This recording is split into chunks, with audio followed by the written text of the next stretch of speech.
Today, I am going to talk to you about some advanced verbs to help you sound smarter. That's coming up.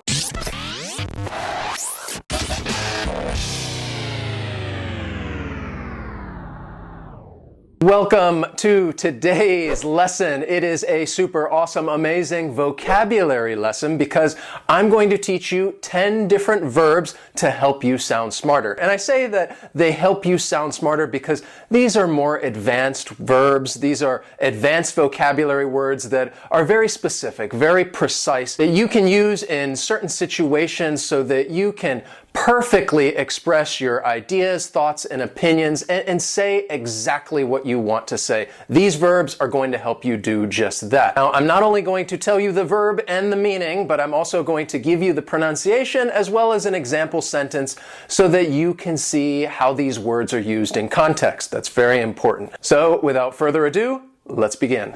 The first word is to admonish, and admonish has 3 syllables and the stress is on that second syllable, mon, admonish.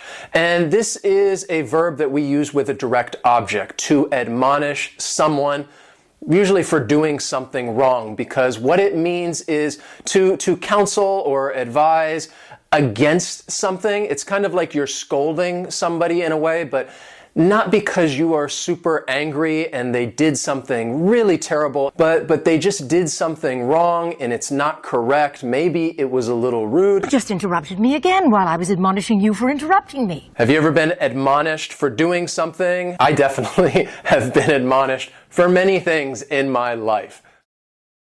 The parents admonish their child for telling a lie. The next wonderful verb is to advocate. This word has 3 syllables and the stress is on that first syllable, advocate. And to advocate means to show strong support for something. It could be support for a policy, it could be support for an issue, and you advocate for it. We often use it with the preposition for. You advocate for something when you are really passionate about something. You really, really, really believe in it, and you want to advocate for this thing. The teachers advocated for better pay. The next verb is to bemoan, and this verb has 2 syllables and the stress is on that second syllable, moan, bemoan. You may also notice that word in that second syllable, which kind of shares a similar meaning to the verb to bemoan, which means you are basically expressing that you are upset, you are distressed about something. It's kind of like you're complaining and you might bemoan a situation that you are in. You might bemoan someone's decision if you disagree with it and you don't like it. You're not very happy with something that happened and you bemoan the situation. She bemoaned having to look for another flight. The next verb is compel. This word has 2 syllables and the stress is on that second syllable, compel. And what it means is to force or drive or maybe even encourage somebody to do something, some course of action, to do something that you want them to do. You really want to convince them to do something. Sometimes it can be done by force. You compel someone to do something because maybe you're threatening them in some way, shape, or form, and you are compelling them to do what you want them to do. The power of Chrysler compels you! But you're really just trying to get somebody to do this thing, to compel someone to do something. The police compelled him to tell the truth. The next verb is a good one. Embezzle, to embezzle. This verb has 3 syllables and the stress is on that second syllable, embezzle, embezzle. And what it means is to take money or maybe even property, but most of the time we're talking about money, and to do it in a fraudulent way. People are creating some false records, some false receipts, and they are taking that extra money and stealing it, and they are embezzling the money. You can embezzle money from a company, you can embezzle money from a bank. Lloyd Gross is a fictional salesman we invented to, how do I put this, steal from the company, embezzle, to commit fraud. I just got fired from Sweetums.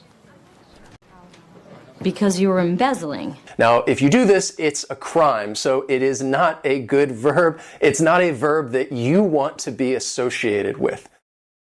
The accountant embezzled millions of dollars from the company.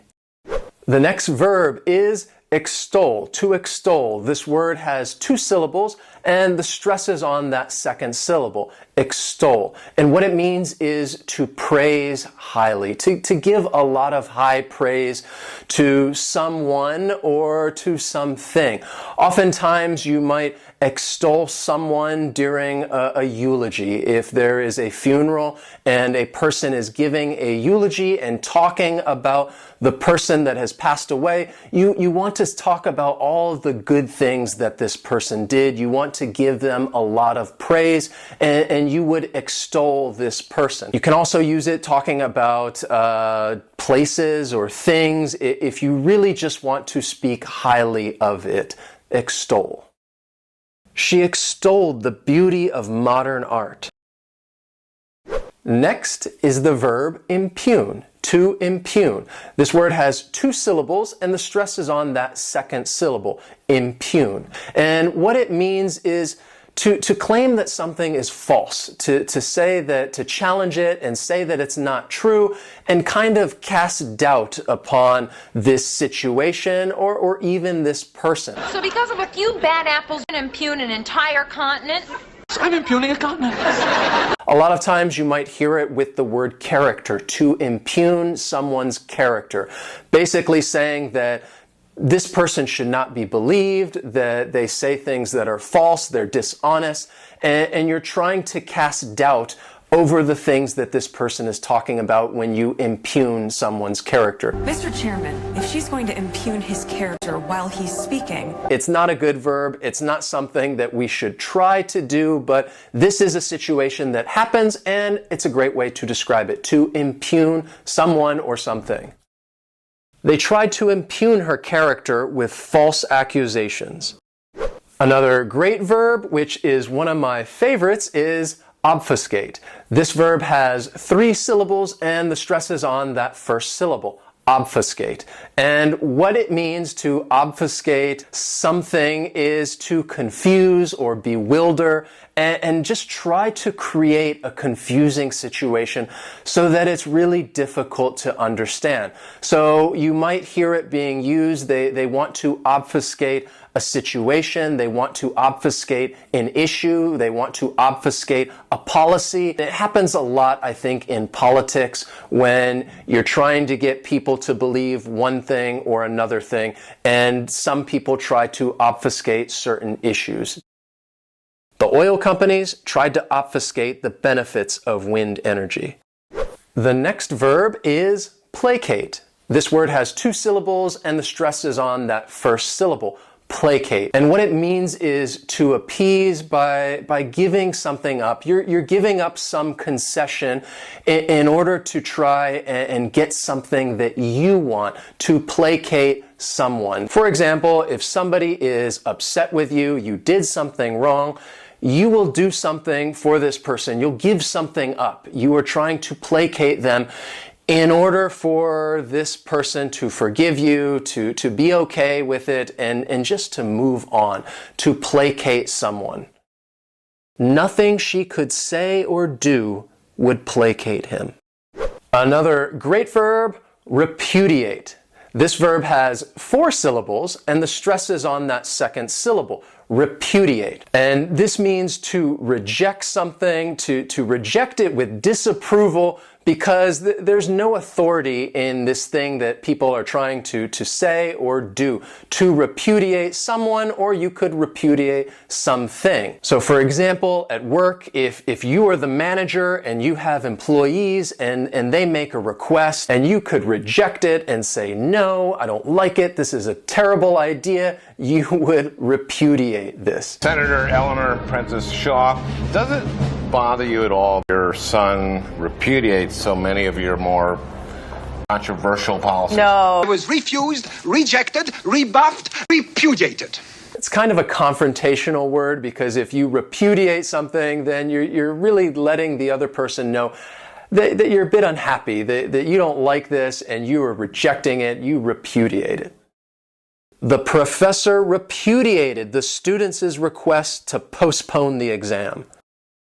So right now, I would like to advocate for you to write us a comment and let us know an English word that you have recently learned. It can be any word, a noun, an adjective, a verb. Just let us know. We love hearing from you in the comments.